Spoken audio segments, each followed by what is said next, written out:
Merci. La parole à Gérard Lahellec pour le groupe communiste républicain citoyen écologiste. Merci, Monsieur le Président, Madame la Ministre et mes chers collègues. Que l'on cherche à dégager des moyens pour développer des modes de transport propres et alternatifs à la route, quoi de plus juste?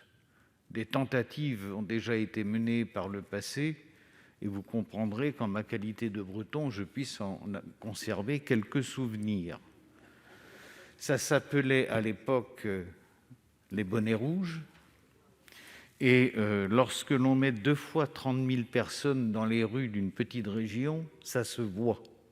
C'est qu'il y a donc des raisons objectives qui expliquent que ça ne passe pas comme une lettre à la poste.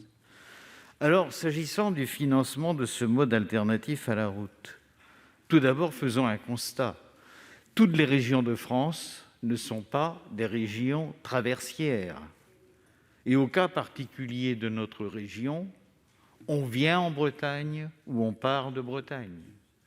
Tant et si bien que l'économie du transport pèse considérablement sur l'équilibre économique de nos activités de production en Bretagne. C'est ce qui motive d'ailleurs cette grande réserve que nous avons vécue avec les mouvements dont je parlais à l'instant.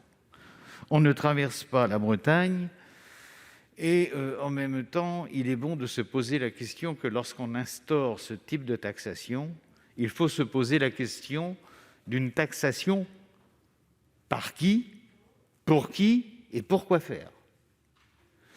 S'il s'agit d'une taxation dont les bénéficiaires seraient par exemple les régions concernées, on peut se poser la question de savoir si cette taxation sera mise en œuvre pour financer des routes ou pour financer autre chose. On ne le sait pas.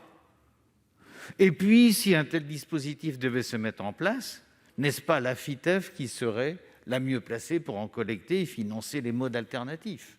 Il me semble que ça serait beaucoup plus cohérent. En tout cas, au regard de ces grandes questions qui sont posées, et sans être du tout dans le renoncement quant à la recherche d'un mode alternatif à la route, je considère pour ma part que l'amendement proposé par le rapporteur est un amendement au fond de sagesse, tout le contraire du renoncement, mais une proposition, me semble-t-il, qui est à la fois constructive et d'efficacité économique.